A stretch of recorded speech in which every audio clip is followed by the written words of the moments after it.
Uh, Good afternoon, ladies and gentlemen. Thanks for being here. It's wonderful to be back here in the White House, in the West Wing. I'm sure you feel the same way. Before I take your questions, I just wanted to let you know that as we have been conveying to you, the President has been getting regular updates and briefings on what was Hurricane Isaac and is now again Tropical Storm Isaac. That continues, and within the hour he will speak again with FEMA Administrator Craig Fugate to get an update on the impacts of that storm. It's now a severe rain event, as you know, and a very slow-moving storm, and there is still much monitoring that needs to happen, and FEMA is, at the President's direction, ensuring that in Louisiana, Mississippi, Alabama, that the federal government is meeting any unmet needs wherever possible. And with that, I will take your questions. Ben. Thanks, Jay. I had a couple on politics that I think fall enough into your area that hopefully Take a shot. You'll respond. Did the President watch Congressman Ryan's speech? And does he have a reaction? I confess I have not asked him. I don't know, since we got back before prime time last night. So I don't know. I think it's more likely that he didn't, simply because, as you know, he tends not to tune in to watch anything besides sports as a rule, or sometimes movies. But I just don't have, I can't say. Yesterday I did know that he had not watched the night before, but I haven't asked him today yet. Do you know if he plans to watch Governor Romney's? I don't know. Okay. Just one other on that. I mean, putting aside his views about politics and television, I mean, isn't it important for him to get a representative sense of what the others are saying? Well, this is not a case where he's not aware of or paying close attention to. He is, as you know, an avid consumer of the news and is keeping very abreast of news developments, both importantly matters like the storm in the Gulf, but also what's been going on in Tampa. So he, as I think I made clear yesterday in the gaggle, I mean, he was fully aware of some of the speeches that were being given in Tampa. He just tends to read about them and not watch them. Last one, 2 points Congressman Ryan made last night, if you could respond to either or both. One was that he said that Democrats are down to fear and division, but that's all they had left. And secondly, there's been a debate this morning. One of the debates is whether the congressman's speech, beyond laying out his vision, was factually honest and met that standard. Do you have a comment on either one of those? Well, I'll say this. There was, I think, an important moment earlier this week that many of you or your colleagues wrote about or noted, and that was when a senior Romney campaign advisor said to a group of reporters in Tampa that they were not going to let their campaign be dictated to by fact checkers, in other words, by the facts. And, you know, I think that it's a relevant moment in terms of the choice that the American people are going to make in a couple of months. You know, as we have made clear, whether it's on some of the advertising and other issues that come, where there are criticisms of the President's policies that have been identified by you uniformly as false. I think that's an important point, and I think it's been noted widely. More broadly, I think what we're talking about here and what the President is focused on, and this perhaps goes to the first question, is the choice that the American people are going to make. And perhaps when the facts aren't on your side, you ignore the facts, and that may explain some of what you were asking about in the second question, because the facts are pretty clear here about what the President's record is, what his agenda is for moving this country forward to growing our economy from the middle out instead of the top down. He believes that we need to make sure that 98% of the American people have tax cuts extended. He believes that it is wrong to offer $5 trillion in tax cuts that disproportionately benefit the wealthy, and to have those tax cuts paid for by asking middle-class families to have their taxes increase, which is the Romney plan. He believes that it's wrong to pay for that plan by turning Medicare into a voucher system. He believes that it's wrong to slash funding in education and innovation and infrastructure, because these are the areas of investment that ensure that our economy will grow in the 21st century. And he has been very clear about the decisions he's made to help our economy move forward, help it create jobs, and help the middle class, and very clear where there are stark differences between his agenda and his opponent's agenda. And I think that's a very clear choice that the American people are going to make in November about those competing visions. And the president looks forward to making his case next week, and we'll, I'm sure, be talking a lot about those competing visions as we go forward into the fall. Mr. Mason. Thank you, sir. Governor Romney apparently did a lot of the writing for his speech that he'll be giving tonight. Is President Obama working on his for next week, and how involved is he in that process?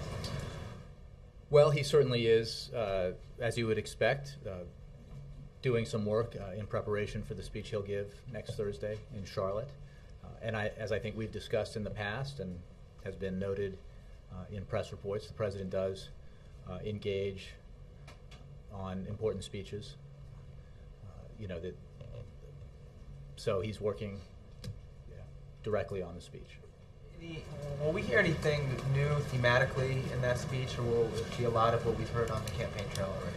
Well, I think you will hear a consistency from the president that echoes what he's been saying on the campaign trail, but also what he's been saying since he ran for this office, beginning in 2007.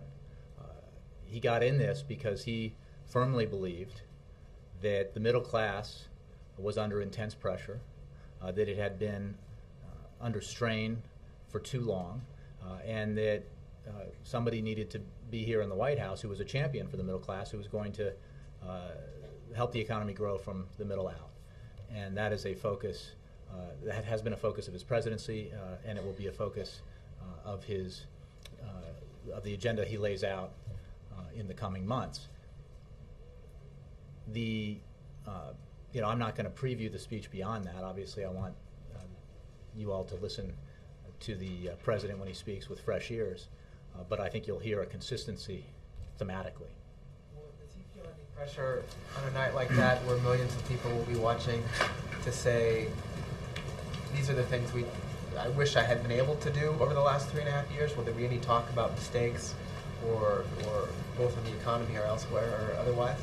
Well, I think you hear the president speak all the time about the challenges we have faced as a country and the efforts that we have made together to overcome those challenges. I'm sure you remember well that when this president took office, we were in the midst of an economic freefall, a circumstance that some were predicting would lead to a Great Depression. And while that was averted, in large measure because of the actions that President Obama took, we still encountered and dealt with a recession the likes of which and the depths of which we had not experienced in our lifetimes, that cost millions of jobs, that was in full bloom when the president took office, a month in January of 2009 when 800,000 jobs were lost in just a few weeks, where we now know in the fourth quarter of 2008, before President Obama was sworn into office, the economy shrank by almost 9%. I mean, that is a depression-level degree of economic contraction. That's how seriously damaged our economy was at that time. And we have made steady progress moving forward since the president's policies have been implemented. And as you know, there's been economic growth month after month or quarter after quarter. There has been positive private sector job creation, nearly 4.5 million jobs created in the private sector since those policies began taking effect. The American automobile industry was saved because of actions that were taken by President Obama against a lot of advice not to. And that action saved 1 million jobs by most estimates. So he is also, as he noted the other day, honored the promises that he made as a candidate when he said that he would end the war in Iraq. And as you know, I think tomorrow is the 2-year anniversary of his fulfillment of that promise to end the war in Iraq. He promised to focus a mission in Afghanistan that was widely viewed as drifting. He did that.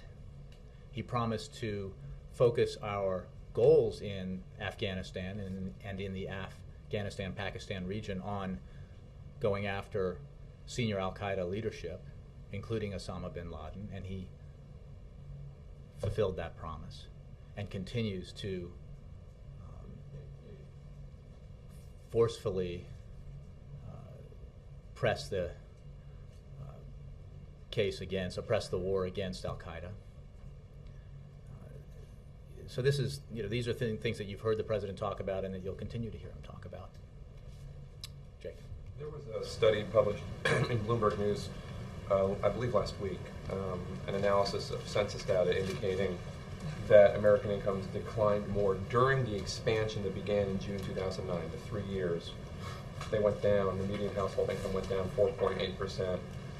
That's worse than happened during the actual 18-month recession, which was going down 2.6%. I was wondering if the White House had seen that study, had agreed, and had a response to it, an explanation as to why they thought that might have happened.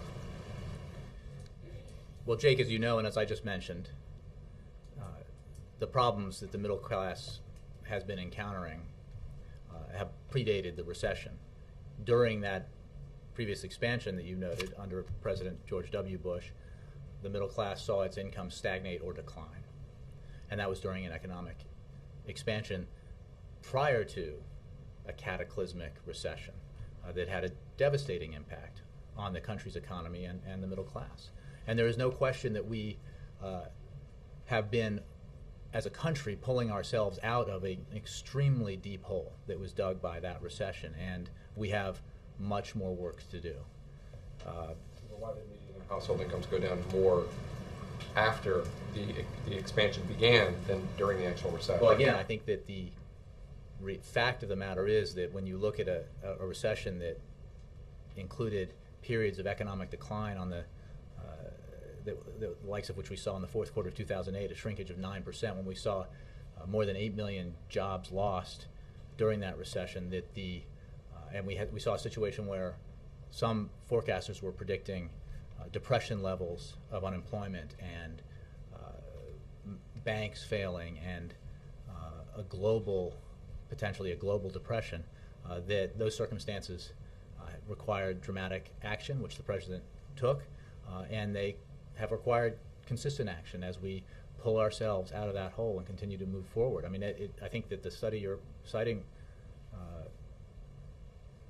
is testimony to the depths of the recession that we encountered, and the fact that it's going to continue to take significant efforts to move ourselves forward. And one thing when you talk about the middle class and jobs and incomes, this president has had on the table since last September a proposal that would, by the estimates of outside economists, put 1 million Americans back to work, teachers and firefighters and other first responders, because of their refusal to accept the basic premise that millionaires and billionaires who did extremely well during that previous expansion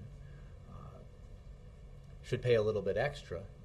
Republicans have not approved that legislation that would put teachers and firefighters and police officers back to work. But the president's going to keep fighting for that. He's going to keep fighting for measures that would put construction workers back on the job, rebuilding our roads and highways and schools, because that's good, because it creates jobs now. It's good for those people and those families, but it's also about rebuilding the foundation of our economy so that we're strong moving forward in the 21st century.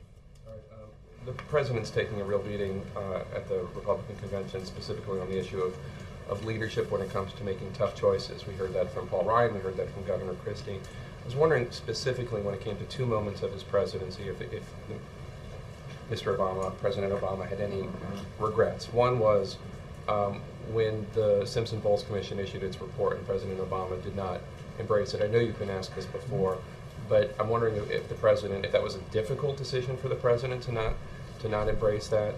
And then the second was when he and Speaker Boehner were working on the so-called grand bargain, and ultimately because of a group of senators that put forward a plan that had more revenue than what President Obama had agreed to, the president, in the views of Speaker Boehner, moved the goalposts, changed what he wanted. He wanted more than $800 billion in revenue. He now wanted to think at $1.2 trillion.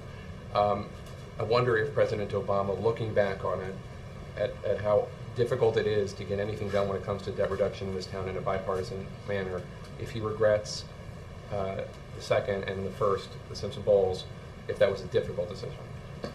Well, let me start by sort of positing that presidents generally don't get to make decisions that are not difficult.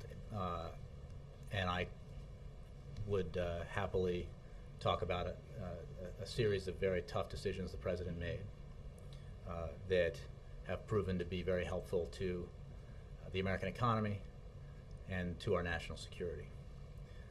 On the Bowles-Simpson Commission, as you know, President Obama's budget reflects the principles of Bowles-Simpson, the shared sacrifice that is needed to stabilize our debt as a share of the economy. It also, and this is an important point because a lot of people talk about Bowles-Simpson but don't really know what's in it. I know you do, but a lot of people throw it around, including legislators who should know better. The president's budget proposals actually include, Bowles-Simpson rather includes even less, or the president's budget proposal includes even less domestic spending, which is what Republicans tend to go after, less domestic spending than Simpson-Bowles, and even more savings from health care entitlements, Medicare and Medicaid, than Simpson-Bowles in the first decade. There are two reasons why the president, or there are two things about Simpson-Bowles that the president did not support, or the differences he had with them. First, the tax increases in Simpson-Bowles are significantly larger than the ones the president has called for, not usually catnip to Republicans. And the defense cuts in Simpson-Bowles are significantly deeper than the ones the president believes are wise as a matter of national security. Again, hardly, you would think, appealing to Republicans. Another, I think, useful point to make, especially since it did come up last night at the Republican convention, is that Mitt Romney's running mate was on the Simpson-Bowles Commission. He voted against the Simpson-Bowles report. He also was part of the, played a role in the debt ceiling negotiations, and based on reporting from your colleagues, did not support reaching a compromise with the president. As you know, Jake, the president worked very closely with Republicans in the Senate and the House, and believed that it was very important to try to reach a grand bargain, and he was willing to make compromises to get there.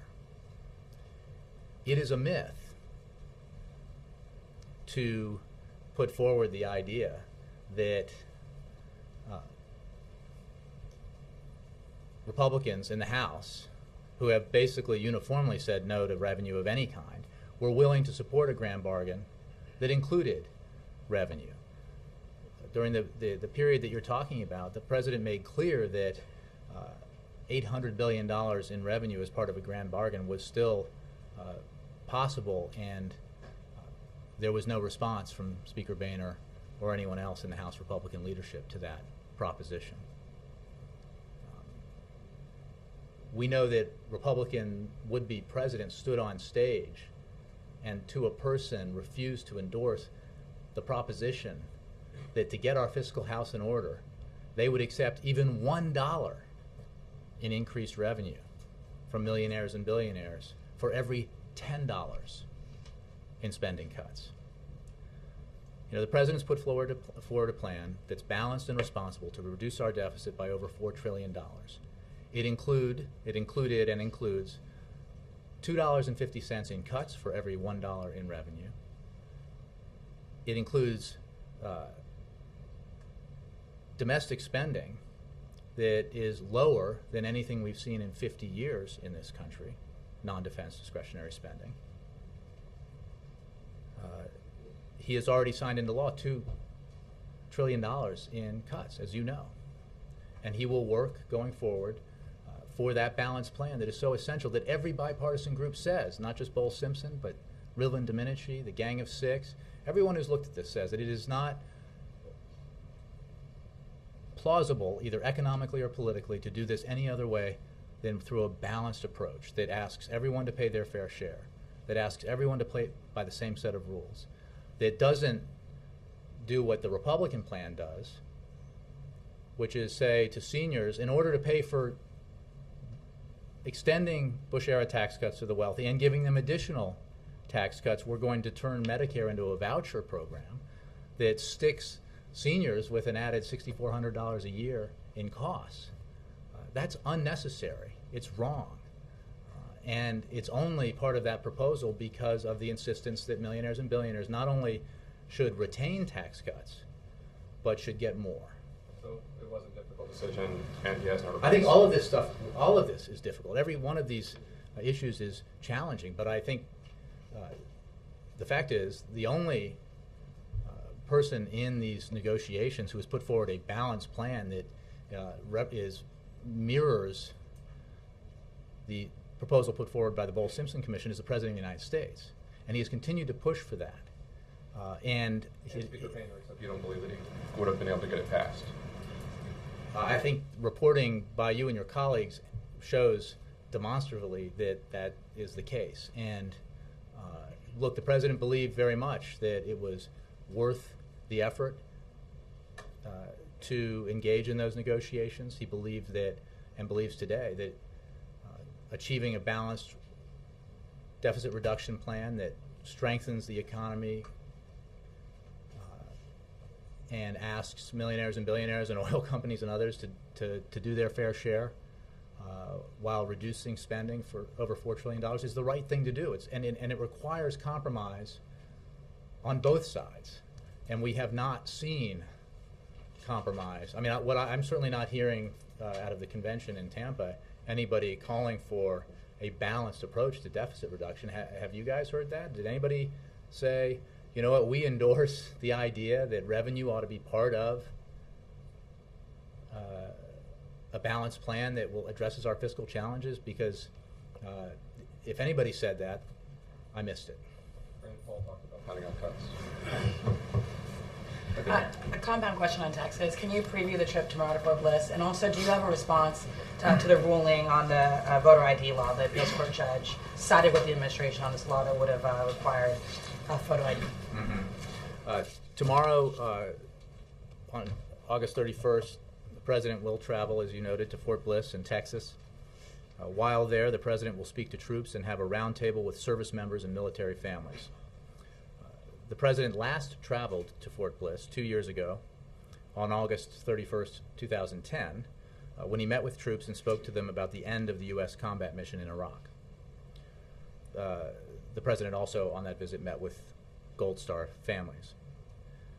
The visit will focus on, I think, that important anniversary. It will also focus on the fact that the President has always said that part of ending the war in Iraq responsibly is standing by those who served. The President will focus his visit on our efforts to support U.S. service members and their families as we have ended the war in Iraq and are winding down the war in Afghanistan. And that includes underscoring his commitment as Commander-in-Chief to responsibly ending those wars while strengthening the health of our force and providing additional support to combat to combat two unseen wounds of these wars, post-traumatic stress disorder and traumatic brain injury. So he will speak about those issues while he's there. And on the voter ID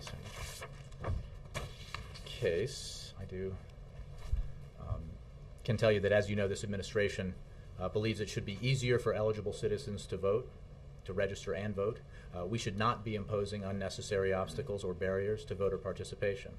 And as the Justice Department has said, and the court today affirmed, the law in question would disproportionately exclude minority registered voters from in-person voting, and that the law therefore does not comply with the Voting Rights Act. So that's, I mean, I'm sure the Justice Department has more. And one more quick one. We heard a lot of talk this week on the advantages that Obama has over Romney when it comes to women or minorities, and the need for the Republican Party to expand their base. What specifically does the president plan to do over the next few days, weeks, to try to chip away at the advantages that the other side has for him? I mean, he spent a lot of time recently talking to young voters and kind of revving up the base, what's perceived as his base. What are the specific plans to try to, make more appeals to, say, white male voters, for instance? Well, I think questions about campaign strategy are best directed to the president's campaign. What I can tell you is that when it comes to issues of policy, the president carries the same message to everyone that he speaks to around the country about what we need to do to invest in our future, what we need to do to help the middle class feel more secure and be more secure. And I think that vision and those policies resonate with Americans across the country from all different walks of life. And it doesn't really,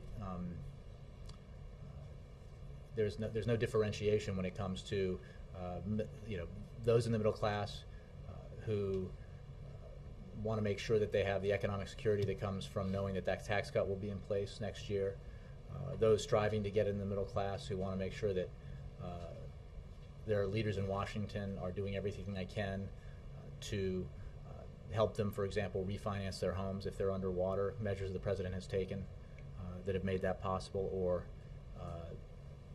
make sure that student loan rates remain low, which, thanks to the president's leadership, has happened. These are issues that I think affect middle-class families across the country. Nancy. I wanted to get your reaction to some of the specific policy-related charges that Congressman Ryan leveled at the White House last night. First, on the stimulus, which he said, quote, "The stimulus was a case of political patronage, corporate welfare, and cronyism at their worst. You, the working men and women of this country, were cut out of the deal." Well,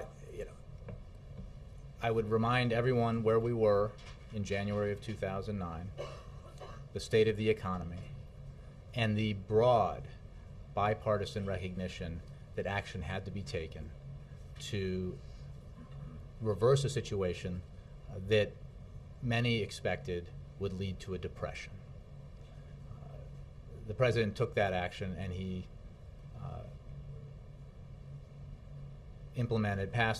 got passed and implemented the Recovery Act, which helped reverse cataclysmic economic decline.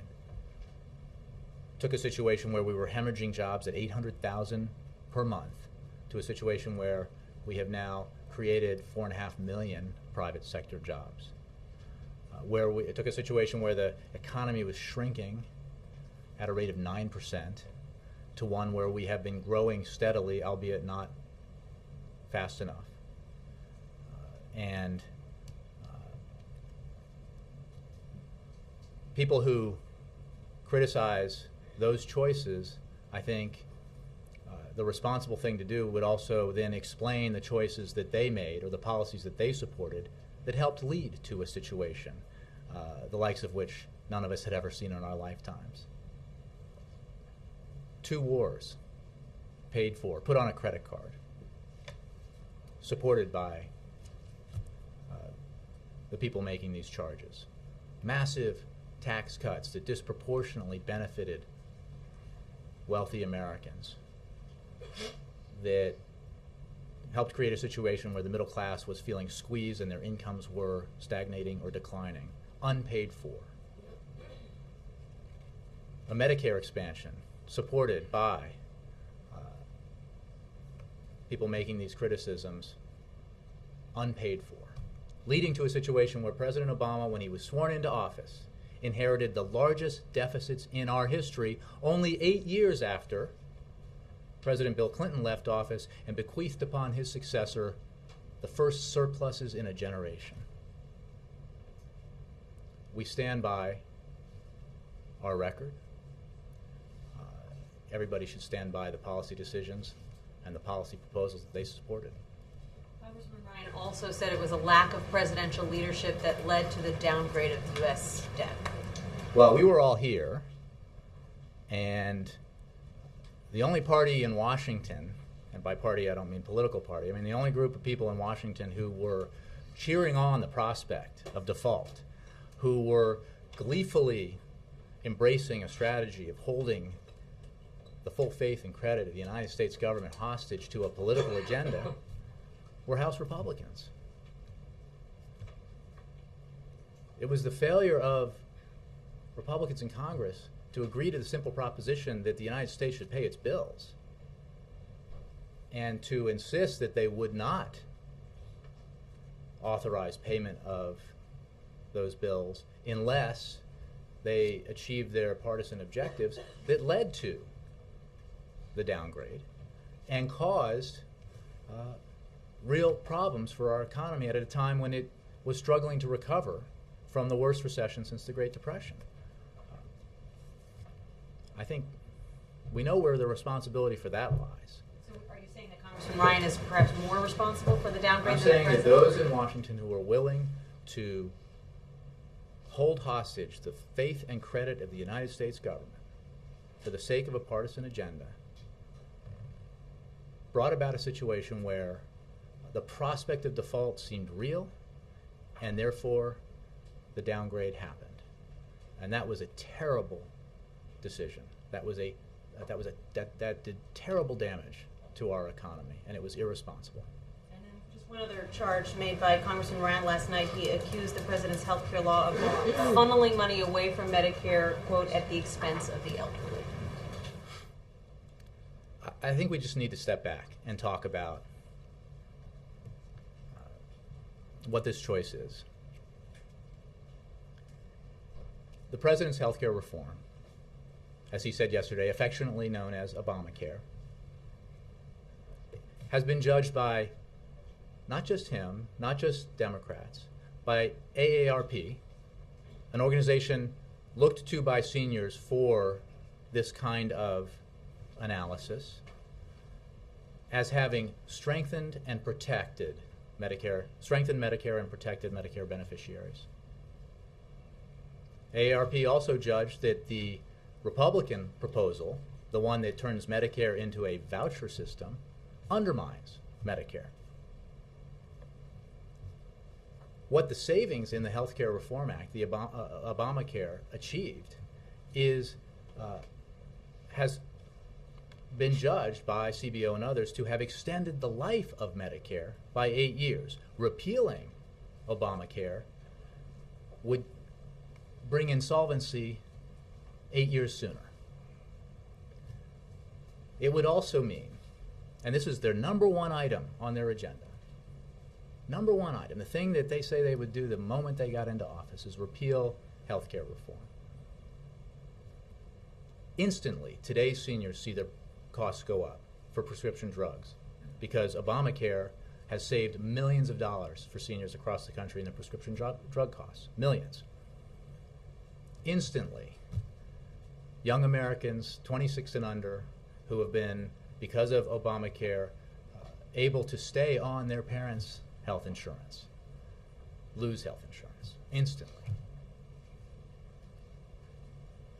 Seniors also who have been able to take advantage of free preventive care services like mammograms and other cancer screenings would lose those benefits instantly. Today's seniors. We welcome a debate about what we ought to do to strengthen Medicare. And we welcome hard truths being told about what turning Medicare into a voucher system means for today's seniors and tomorrow's seniors. Because all that program does is shift costs from the Medicare program to senior citizens. And it doesn't do it to reduce the deficit. It doesn't do it to create more money to invest in education or infrastructure or scientific research that could save lives or make historic breakthroughs. It does it so that there can be a $5 trillion tax cut that goes to extremely wealthy people by and large. So that people making $3 million a year get a $250,000 tax cut paid for by the middle class and by seniors. Those are the facts. That's not us. That's Tax Policy Center, right? So as a matter of general principle, we are happy to have a debate about these policy proposals. Ed? Another important issue for voters right now, high gas prices, and there are analysts saying that this weekend, for the first time, we may see on a Labor Day weekend an average of $4 a gallon gas nationally.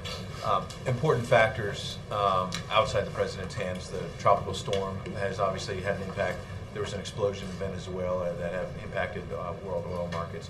But my question is, does this put more pressure on the president to open up the strategic petroleum reserves? A couple days ago, you suggested it was an active option.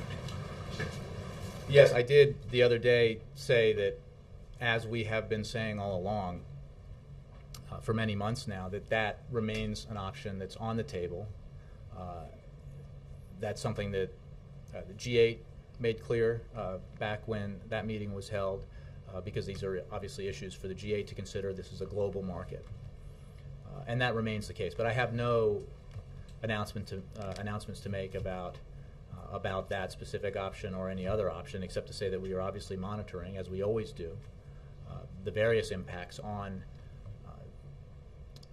energy prices, on oil prices, because of the impacts those have on the global economy and the American economy. So we're aware of the various developments that you mentioned, as well as others that have an effect on oil prices, and are studying our options. Last week, you were asked about Governor Romney's energy plan and your all of the above plan, and I think it was Jake asked you, well then, if it's all of the above, why not approve Keystone Pipeline? And you said, quote, we haven't rejected anything. Mm-hmm. But back in January, the president had a chance to greenlight Keystone Pipeline and essentially rejected it.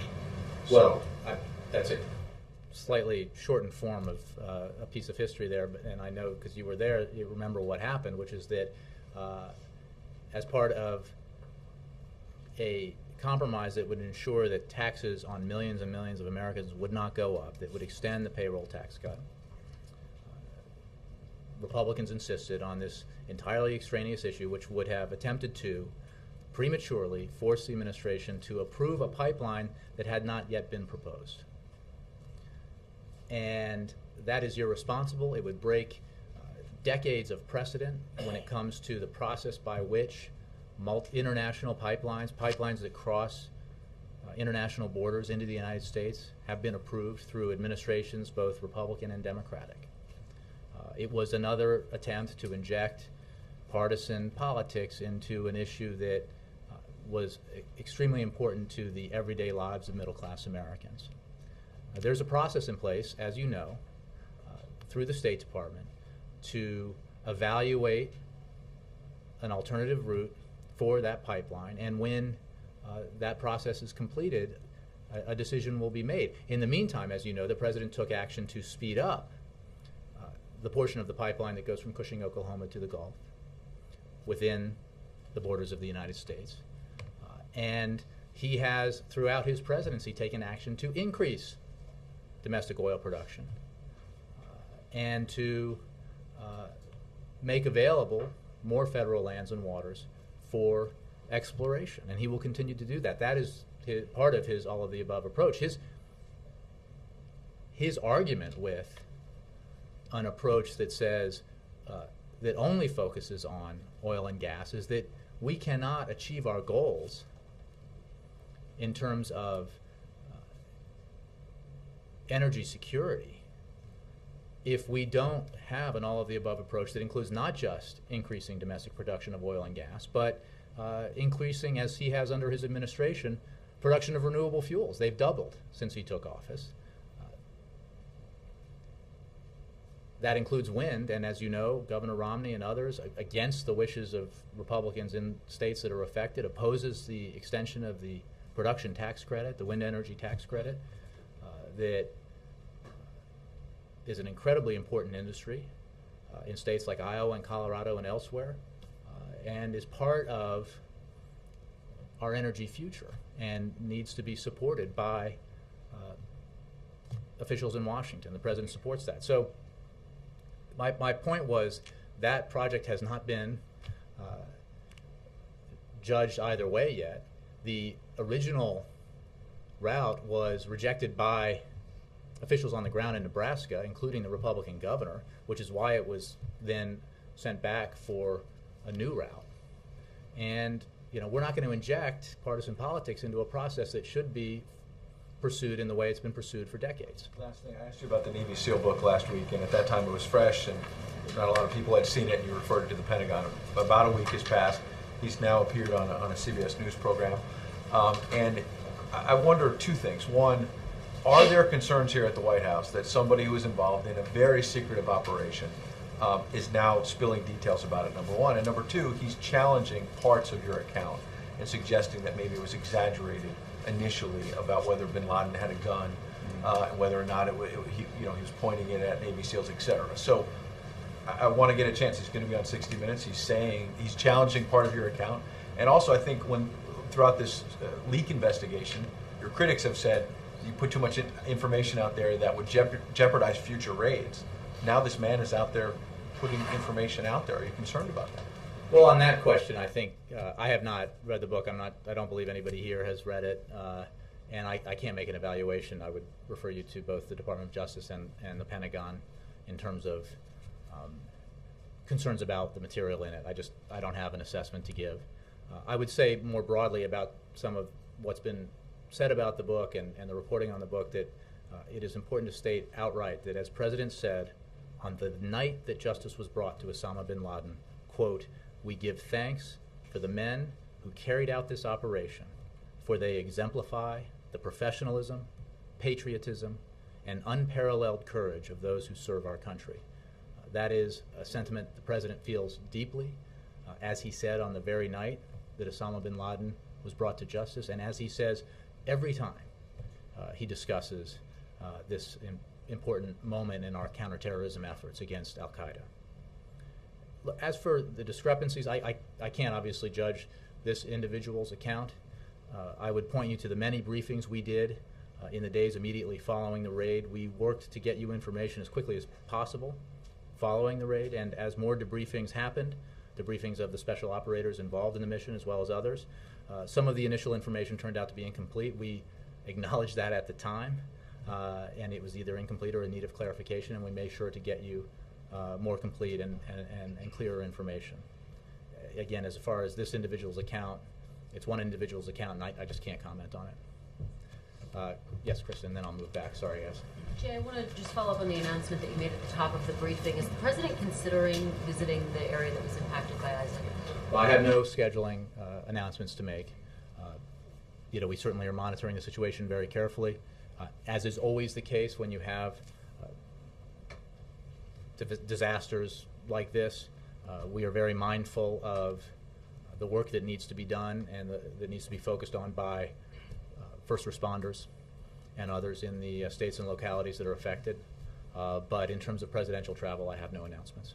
Okay. And yesterday during his Reddit interview, President Obama said, quote, I think we need to seriously consider mobilizing a constitutional amendment process to overturn Citizens United. Does that mean that he's thinking about spearheading that process, and what would his timeline be? Would that be a top priority for him if he were to be reelected?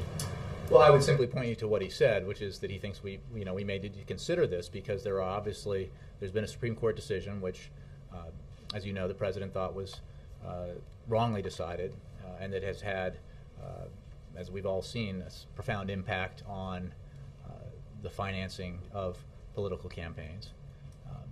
Has resulted in a situation where anonymous individuals and companies can funnel tens of millions of dollars into campaigns that affect how our elections are conducted and what ultimately the choices are made. So that's a position he's held all along since the decision, and he spoke about this in his State of the Union address, and I and others have talked about the possibility that it may require a constitutional amendment to address because of the Supreme Court ruling. I don't have anything more than what the President said in terms of if and when that moves from considering this possible course of action to actually implementing it. I think what you heard him or read that he said in his answer is it reflects his concern about the impact that decision has had. Does he lose credibility on this issue, though, given that he's endorsed? Well, I think we made very clear at the time when that decision was made that his position on the Citizens United decision had not changed, but that it was simply, and should start by saying the campaign obviously can offer you more information on this, but that it was simply implausible to engage in this campaign this year without taking the action that our campaign did. That doesn't change the fact that it's the effects of the decision, the impact of the capacity of individuals to anonymously stroke checks for $10 million or more to fund advertising campaigns against or for candidates has had a profound impact and will have a profound impact on our electoral system. And Jay, I just want to ask you one on Syria. The New York Times is reporting today that a Dr. Nasser Danan, who's part of a group that backs the rebels in Syria, believes that President Obama's pronouncement that the use or movement of chemical weapons would be a red line is, quote, amounting to a green light for Mr. Assad to use as much conventional force as possible. Does he have a point? No. I would strongly disagree with that. The President, I think, spoke very clearly about his concern and made clear his warnings to the Assad regime about any proliferation of or use of chemical weapons by the regime. We have roundly and consistently condemned the brutal assault by Assad's regime against Syrian citizens. And his actions are depraved and deplorable. And when he says, as he did, I believe, yesterday, in a propagandistic interview, that things are getting better in Syria, it shows how delusional he has become. Only if better means more Syrian people, innocent Syrian people, are dying at the hands of his soldiers. Only better if it means that his thugs are moving through the streets of various cities and rounding people up. We could not condemn in stronger terms the actions of the Assad regime in its use of force of all kinds against its own people. But the condemnation hasn't stopped the violence, and you point to the interview yesterday. The violence seems to be continuing, and President Bashar al-Assad is speaking out. First of all, the momentum is clearly, contrary to the delusional interview that Assad gave, the momentum continues to be with opposition forces. The fact is that the United States, together with our partners, have taken action to isolate Assad and to deprive him of the resources he needs to continue to finance his brutal assault against his own people. And the quickest way, as we have said all along, to end the bloodshed and suffering of the Syrian people is for Assad to recognize that the Syrian people will not allow him to continue in power, and to step aside to enable a peaceful, Syrian-led political transition to a government that is responsive to the aspirations of the Syrian people. We will continue to work with all our partners in this effort, and we have provided substantial humanitarian aid as well to the Syrian people, as well as non-lethal assistance to the Syrian opposition as part of our efforts in Syria. Let me move around. Jen. So you didn't actually watch Paul Ryan's speech last night, right? You read about it? I did, yeah. So you haven't seen it? I did not see it. The Nationals were on a losing streak, and I had to make sure they won. And they did. Okay. But I caught some of the video this morning. Well, The AP, for one, has characterized some of the things that Paul Ryan said as factual shortcuts. I'm wondering if you would agree that some of the things he said were factual shortcuts? Well, you'd have to ask me more specifically. I think we've made very clear that, and I think I got some of this earlier on in the briefing, that we agree with assessments by reporters and independent fact checkers that many of the assertions being made by the Romney campaign are inaccurate about the president's policies. And our focus is on the facts. And when it comes to, for example, Medicare, this is a choice between the president's reform as well as his ideas, which strengthen Medicare and protect beneficiaries, as AARP has said, or an agenda, the Romney-Ryan agenda, that turns Medicare into a voucher system and hoists costs onto seniors, estimated at $6,400 per person per year. Well, that's a clear choice. So, and it is at odds, I understand, with some of the claims being made in Tampa. But we're focused on what the president's proposals are and what the truth is about what his opponents' proposals are. So whether it was on Medicare or the stimulus or his remarks on the GM plant or the debt commission, at any point would you say that Paul Ryan flat out lied? I think the campaign has addressed this and put out a statement on the speeches last night, including Congressman Ryan, so I would refer you to that.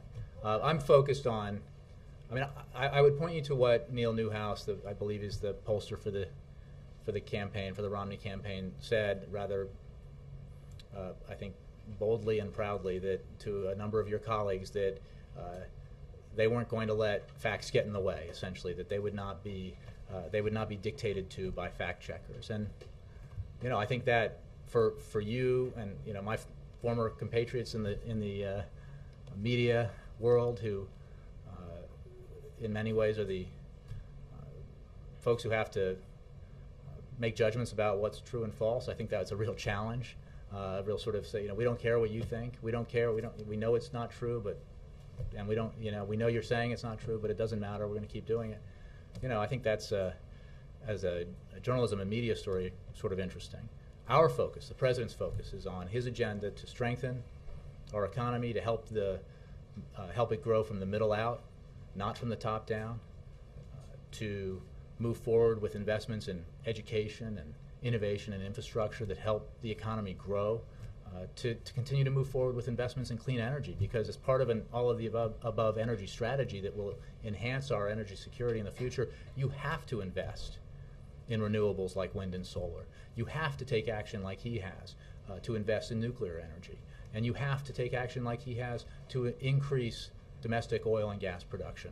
And the result of all of that has been that we're now at a 15 or 20 year low in our dependence on foreign oil. We're at a 14 or 15 year high in domestic oil production and an all-time high in natural gas production. We have doubled production of renewable energy in this country since President Obama took office.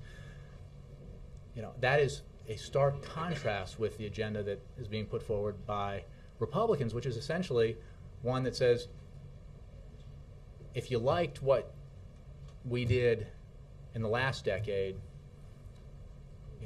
that's great, because we're going to do it only more so if we're elected. That is essentially, whether it's on foreign policy or on domestic policy, that's the promise being made, and we simply disagree with that agenda. Okay? Yeah. The IAEA is out with a report today on Iran's nuclear activities. It says Iran has doubled its underground nuclear capacity and has engaged in extensive activities at the Parchin nuclear site that would hamper an investigation. Does this increase the sense of urgency about what Iran's doing there, and is the administration intensifying its activities accordingly? Well, I'd say a couple of things. Iran's continued failure to work with the IAEA to resolve questions about its activities, to develop a nuclear weapon, and the fact that Iran won't even conclude an agreement on the process needed to address these questions underscores the lack of seriousness with which Iran takes its international nuclear obligations. This administration has presented a very clear choice to the Iranian regime: comply with its international nuclear obligations and benefit from the greater economic, political, and security integration that come with being part of the international community, or face growing consequences for noncompliance. We are closely studying the details of the report, but broadly speaking, it is not surprising that Iran is continuing to violate its obligations. As the report illustrates, we are in a position to closely observe Iran's program and to detect any effort by Iran to begin production of weapons-grade uranium. And just to reiterate, the President has made clear frequently that he is determined to prevent Iran from obtaining a nuclear weapon, and he has led an unprecedented effort to pressure Iran to live up to its obligations. The window of opportunity to resolve this diplomatically remains open, but it will not remain open indefinitely. So long as the Iranian regime refuses to comply with its international obligations, the United States, with its allies, will continue to take actions to further isolate and penalize Iran and the regime. Thank you. That being the case, does the administration still believe that there's time and space to prevent an Israeli attack on Iran? Well, our position has been that there is time and space, as I just reiterated, to resolve this diplomatically. And as I just said, we have the ability to see clearly, have eyes on developments in the Iranian nuclear program. And as I've said in the past, we would know if they made a breakout move towards building a nuclear weapon. But it is also clear that the window that is open now to resolve this diplomatically will not remain open indefinitely. And the President has made clear that all options are on the table and that he is committed to preventing Iran from acquiring a nuclear weapon. Ben, I know I owe a couple of people. Kate and then Mark. So on the SBR, when you say that the White House is studying our options, can you talk a little bit about how often these meetings are, is the President himself involved in these discussions about releasing oil?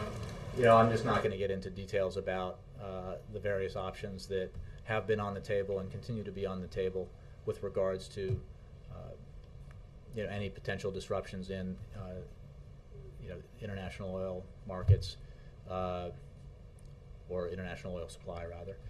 We're just, our position really hasn't changed, which is that those options are on the table, and we're closely monitoring all the developments that affect the supply and price of oil. Governor Jeb Bush said during the convention in an interview that Obama doesn't even call John Boehner to try to work in a bipartisan way. And he said, Bill Clinton works with the other party, why doesn't Obama? I'm wondering if you have any reaction to what he had to say. I didn't see that. I have great respect for Governor Bush, but I simply would disagree, having been here so many times when Speaker Boehner was here, and knowing that the President has worked with him, and despite our profound differences, to achieve some real results when it comes to extending the payroll tax cut or unemployment insurance, when it comes to making sure that loan rates for students, millions of students across the country, did not double, so that they could continue to go to college affordably, and other accomplishments that have been achieved despite the real disagreements between us, and despite what we believe is unfortunate sort of partisan intransigence when it comes to some of the bigger issues, like I was talking about with Jake, like dealing with our broader fiscal challenges. The President is committed to results, and he has engaged with Congress in a granular way with congressional leaders. He has also, when he believes results are more likely to be achieved, taken his case out to the country, to the American people. And he's committed to achieving results that help the middle class grow, help students, help seniors, help our economy. And the path there is not the issue. The issue is, do you get those results? And is your vision and are your proposals the right ones for the American people and for the middle class? Mark, the last one. Jay, in his campaign speeches, President Obama often talks about the end of the war in Iraq, supporting military and military families. Why should tomorrow's trip be seen as a campaign visit? Well, it's an official visit, Mark, and the fact is he does talk about his record. His record is a substantive record when it comes to the profound commitment and decision to end the war in Iraq and bring our troops home. And his record is substantial when it comes to supporting our veterans. And what he will focus on tomorrow is the effort that his administration is continuing to make, and steps that the administration is continuing to take that are essential to ensure that those who fought for us overseas are being fought for by us here at home. And that is a responsibility the President believes is incredibly profound. And it's a matter of substantive policy, and he looks forward to the trip tomorrow. Thank you all.